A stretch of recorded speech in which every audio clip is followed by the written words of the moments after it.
pool for companies to set up in your country. Will improve your competitiveness. And why is it so? Well, like I normally tell my friends, if you are in the consumer goods business, the size of the market is so huge. Like the Nigerian demand factor in this country could be bigger than countries as rich as Britain. Because if you are in the consumer goods sector and you produce items that are low cost and low price, you could have demand stretching up to 40, 50 million of your goods for your goods. If you look at companies like the company that produces Indomie, that is one of the factors that is driving them.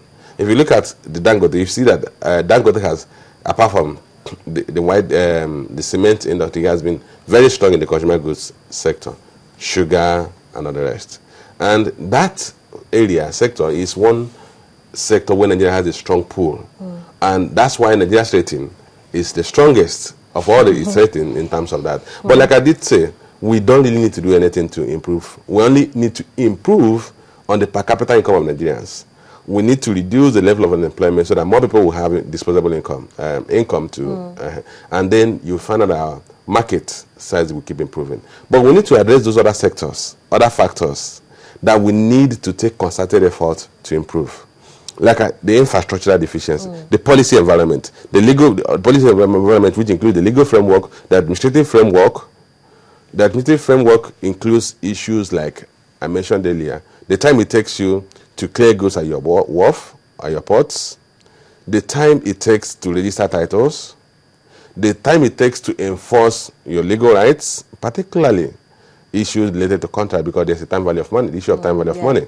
Then we need to also look at the issue of quality of primary health care and quality of primary education. Yes, because you actually mentioned the fact that the quality of education actually determines the innovativeness and the amount of entrepreneurs that you have coming out. And then looking at this number, this position that we actually have on the competitiveness index, 32nd in terms of our market size, that means we're actually getting something right.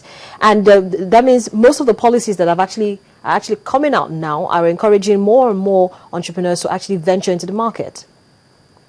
Are you talking of market size? Are you talking of in terms of what aspect are you looking at? If you're looking at market size, like I did say, market size, and also in terms of what the report is actually focusing on. Okay, if you look at, because we have a huge market size, Nigeria has a strong pool for companies that are setting up, that are supplying or sell consumer goods. Okay. But they also have to face a lot of other constraints, which I said we need to begin to address those other constraining factors that are making us to score lowly in the rating, global rating. You already have some natural benefits, some what we call competitive advantage, in the sense we have a huge market. So the key thing is that we need to now take policies that we domesticate our consumption instead of exporting our consumption. Excuse me. And those policies are what will improve on our competitiveness.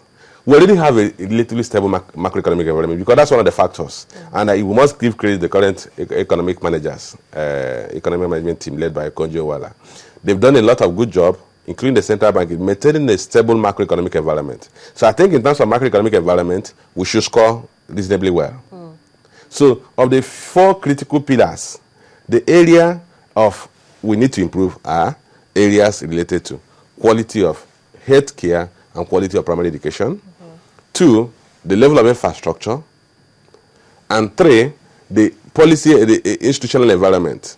Time it takes for you to assess services of government and the cost of assessing those services of government. Because of the bottlenecks we build, there's a lot of corruption in terms of bottlenecks. And that makes assessing services provided by government very expensive. We need to address the issue of our legal structures, legal system. We need to address our other administrative facilities, like the port system. Then we now look at the infrastructure. We look at the transport infrastructure. We look at the quality of roads we have. We need to improve on the road network. We need to improve on other modes of transportation, like the rail system, the air transport system, the water transport system. Well, what about the ICT? Because they actually ranked us low in terms of ICT penetration. And we know that at least every adult Nigerian or any Nigerian who can afford it actually has a phone, whether it's a smartphone, any kind of phone, but we're actually ranked low in terms of ICT penetration. Well, if you look at voice communication, probably you would say we're doing more than 120-something million active lines. But when they talk of adoption of ICT, they are talking of things like broadband access, access to internet. Because the internet has become an enabler of businesses. But it has improved in the last couple of years. We've seen an improvement at least. You're obviously talking of Lagos. Well, maybe not just Lagos. At least most states, whether rural or urban, have actually seen an increased improvement in ICT penetration. So I really wouldn't understand how we would be rated low in terms of all of that. Well, in terms of, okay, I wouldn't say there has not been improvement, but whether that improvement is as fast as improvement in other countries. So you have to look at that as well. But give and take, I think in terms of broadband access, Nigeria is still lagging behind several other countries, many countries. In terms of penetration of broadband internet data services, I think it's largely more prevalent in Lagos. If you go to Abuja, you have epileptic service when it comes to data services. If you go to other places like Port Harcourt, you still have epileptic services. So it's only, you have a huge concentration in Lagos. So if you use that Lagos as a parameter, you'll be making a wrong judgment.